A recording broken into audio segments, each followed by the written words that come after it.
السلام علیکم ورحمۃ اللہ وبرکاتہ۔ دوستو، آج جمعے کا دن ہے اور جمعے کا دن آپ کو معلوم ہے کہ آپ کے سوالات ہوتے ہیں، ہم جوابات دیتے ہیں۔ کچھ سوالات آئے ہیں، میں آپ سے شیئر کرنے لگا ہوں، اور آپ سے ریکویسٹ ہے کہ اگر آپ کی بھی کوئی سوالات ہوں تو آپ ضرور واٹس ایپ نمبر آپ کے سامنے ہے، ہم سے جمعے کے دن ہمارے پاس بھیج دیں، ہم آپ کے اس کے جوابات دیں گے۔ پہلا سوال ہے، ڈاکٹر فرحت ہاشمی کو سن سکتے کہ نہیں؟ عبداللہ فرام کنٹری کا نام نہیں لکھا، عبداللہ لکھا ہے۔ تو دیکھیے جی، پہلے بات یہ کہ یار ایسے مسائل ہم ذرا اس سے ذرا کنارہ کشی کرتے ہیں، کیونکہ چونکہ ان مسائل کو بار بار چھیڑنے سے، اختلافی مسائل کو بار بار چھیڑنے سے ذرا ایسا ہوتا ہے کہ ذرا، لیکن میں ذرا اس کے بارے میں کچھ آپ کو اعتدالی بات بتا دوں۔ ڈاکٹر فرحت ہاشمی کی جہاں تک بات ہے تو میں اس کی جتنی اس نے دینی خدمت کی ہے اور جتنی اس کی وجہ سے عورتوں کی دوپٹے سروں پر آئے ہیں، پردہ اختیار کیا ہوا ہے، میرے خیال میں تو عورت کا اتنا بڑا کام کرنا بہت بڑی بات ہے، اور واقعی اس کو داد دینا پڑے گا۔ لیکن کچھ دو اختلافات بھی میں آپ سے ذکر کر دوں، وہ یہ کہ مسائل اگر آپ ان سے نہ پوچھیں تو اچھی بات ہوگی،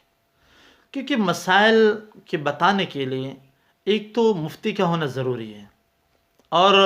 بلکہ میں آپ کو نالج کے لیے بتا دوں، بڑے بڑے علماء جو اس فیلڈ میں یعنی تقریر کی فیلڈ میں بہت بڑے مقام پر ہیں، لیکن اس کے باوجود بھی جب مسئلے کی بات آتی ہے وہ مفتیوں کے پاس جاتے ہیں۔ اس کا مطلب یہ ہے کہ ہر چیز کا اپنا فیلڈ ہے، لیکچر دینے کا اپنا فیلڈ ہے، مفتی کا اپنا فیلڈ ہے، اور ہر فیلڈ کے اپنے اپنے ماہرین ہیں۔ اب حضرت مولانا طارق جمیل صاحب کا نام آپ نے سنا ہوگا، بہت بڑے آدمی ہیں،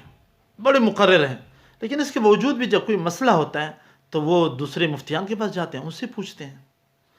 تو ایک بات تو یہ کہ ڈاکٹر فرحت ہاشمی کے بارے سے کوئی مسئلہ آپ نہ پوچھیں، کوشش کریں مسئلہ مفتی سے پوچھیں، ان سے نہ پوچھیں، ایک بات۔ دوسری بات، ڈاکٹر فرحت ہاشمی جو ہیں وہ مسلکاً اہل حدیث ہیں، تو اگر آپ اہل حدیث ہیں تو ضرور اس سے مسئلے پوچھ سکتے ہیں، لیکن اگر آپ اہل حدیث نہیں، حنفی ہیں، حنبلی ہیں، یا کوئی بھی کسی مسلک سے تعلق ہے، تو پھر وہ آپ اس سے مسئلہ پھر نہیں پوچھ سکتے، کیونکہ عام طور پہ زیادہ تر جو ہمارے ممالک ہیں، پاکستان اور ہندوستان، خاص کر بنگلہ دیش وغیرہ، تو یہ چونکہ حنفی مسلک کے لوگ زیادہ پائے جاتے ہیں، اس وجہ سے وہ ان سے پھر آپ ظاہر بات ہے فروعی مسائل میں وہ آپ کو اپنے مسلک کے مطابق ہی مسئلہ بتائیں گی، تو اس سے آپ کے لیے پھر مشقت تکلیف بن جائے گی، تو وہ مسلک اہل حدیث ہے۔ ایک مسئلہ مجھے ذرا یاد آ گیا، وہ بھی آپ کو بتا دوں۔ ایک دفعہ کسی نے ان سے پوچھا تھا کہ قرآن کو حائض عورت یا جنبی یعنی جو پاک نہ ہو، ناپاک آدمی ہاتھ لگا سکتے کہ نہیں؟ تو ان کے نزدیک لگا سکتا ہے، اور یہ اہل حدیث کا مسلک ہے، اور ہمارے نزدیک اہل احناف کے نزدیک قرآن کو بغیر ناپاک آدمی کا ہاتھ لگانا حرام ہے، قطعاً جائز نہیں ہے۔ حتیٰ کہ قرآن کے ساتھ جو کپڑا لگا ہوتا ہے جس کو ہم غلاف کہتے ہیں، اس کو بھی ہاتھ لگانا حرام ہے۔ تو یہ انہوں نے بتایا مسئلہ، چونکہ فروعی مسائل ہے، اپنے مسلک کے مطابق بتایا۔ تو ایک دو گزارش آپ سے یہی ہے کہ اگر آپ کا مسلک اہل حدیث ہے تو پھر ضرور پوچھیں، لیکن اگر آپ کا مسلک اہل حدیث نہیں ہے تو وہ مسئلہ بتاتے ہیں اہل حدیث کے مسلک کے مطابق۔ دوسرا سوال ہے، ایک آدمی پوچھتا ہے، لا الہ الا اللہ محمد رسول اللہ علی ولی اللہ وسیع رسول اللہ پڑھنے سے کوئی اسلام میں داخل ہو سکتا ہے کہ نہیں؟ یار یہ پھر وہی اختلافی مسئلہ آ گیا۔ دیکھیے جی، چلو میں ذرا اعتدال کے ساتھ میاں عربی سے بتا دوں۔ جہاں تک اسلام میں داخل ہونے کی بات ہے، اللہ کے نبی کا جو معمول تھا وہ یہ تھا کہ جب بھی کوئی مسلمان ہوتا آپ یہ کلمہ پڑھاتے، اشہد ان لا الہ الا اللہ وحدہ لا شریک لہ واشہد ان محمدا عبدہ ورسولہ۔ یہ اللہ کے نبی کا معمول تھا، یہ پڑھایا کرتے تھے۔